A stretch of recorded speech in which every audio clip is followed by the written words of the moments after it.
I never thought fear could feel like a physical weight pressing down on my chest. I never thought the mountains could be alive. I was wrong on both counts. It began as a simple solo hike to Troll Ridge in Norway. The trailhead was empty that morning, mist curling down from jagged cliffs like gray smoke. My backpack was heavy with supplies, food, water, extra layers, a first aid kit. I even brought my camera to record some of the ridge's legendary views. For hours, everything was normal. The snow crunched under my boots, the wind whispered through pine trees, and distant waterfalls sang a low, haunting melody. It was beautiful, almost magical. I remember thinking, this is exactly what I needed. By mid-afternoon, the ridge narrowed. The trail clung to sheer drops on both sides. I gripped my poles tightly. The wind was stronger now, slicing through my jacket. And then I felt it, a presence. Not human, not animal, but something. I stopped, scanning the fog. That's when I saw it. A shadow, darker than the surrounding mist, moving along the ridge. I froze. My heart raced. The shadow seemed to glide, almost hovering, always at the edge of my vision. Whenever I tried to look directly, it vanished. I told myself, it's just a trick of the light, just fog. But my gut screamed otherwise. I quickened my pace. Every step echoed in the emptiness, and every echo seemed to answer back in the form of whispers. Soft, melodic, unintelligible whispers swirling around me. They weren't human voices.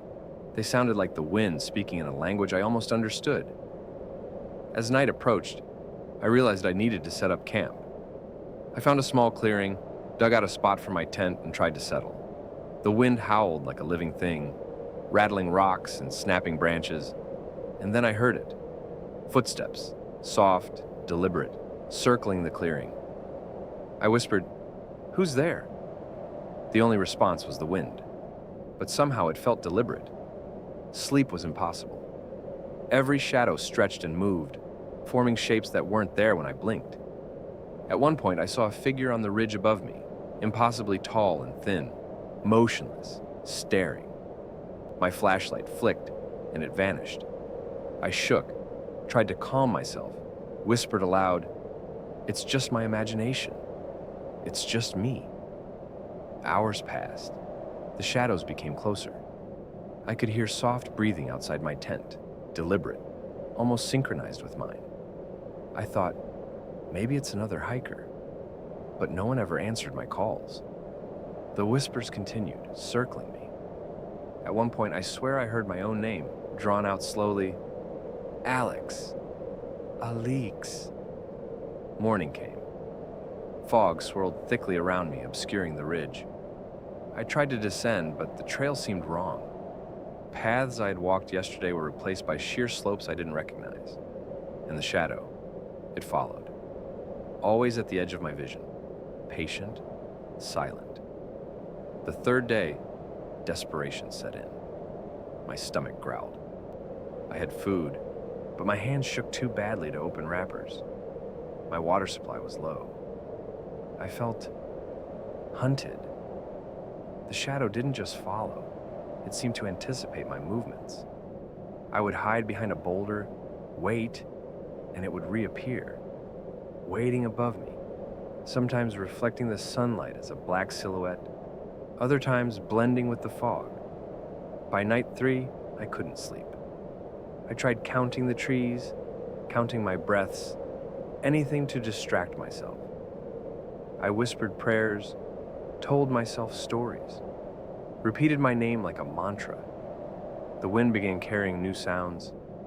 The soft clatter of rocks, distant screams, voices that weren't mine. I started to see shapes moving in the fog, sometimes human, sometimes impossible. The fourth day, I decided to move at first light. Every step was agony. My legs cramped, my backpack cut into my shoulders, and the fog made everything disorienting. Shadows moved at the corners of my vision, and once, I turned and saw a figure standing atop a boulder, arms outstretched, eyes black and endless. I froze, then ran blindly, slipping several times on icy rocks. The shadow was still there, following, waiting. By nightfall, I stumbled into a cave. It wasn't large, but it offered some shelter. I built a small barricade from fallen branches, huddled against the cold. The whispers returned closer now. I could hear breathing in rhythm with mine. And then came the faint scent of smoke.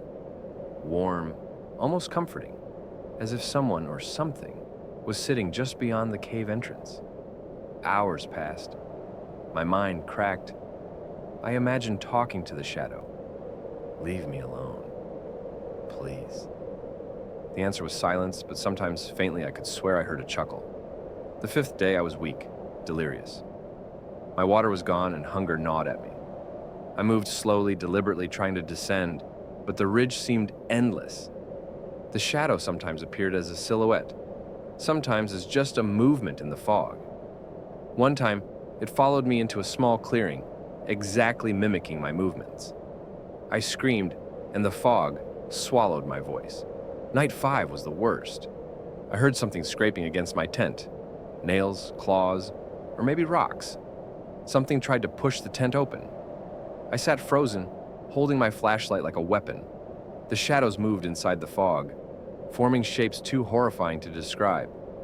Every instinct screamed to run, but where could I go? The ridge was a maze, and I was trapped. By the 6th day, I was hallucinating constantly. Every rock, every tree seemed alive. Shapes that weren't there before moved in the fog. And then I saw it clearly, a figure standing at the edge of the cliff, staring down. This time, it wasn't subtle.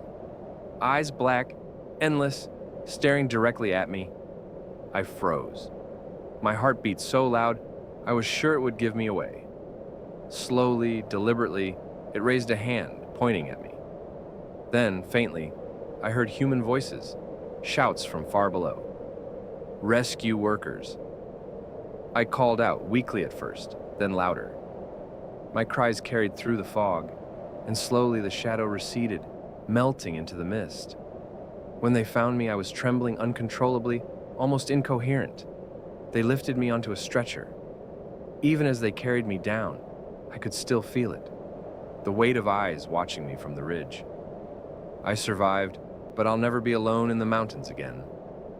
And sometimes in quiet moments, when the wind whistles just right, I hear the whispers, and I remember the shadow, waiting.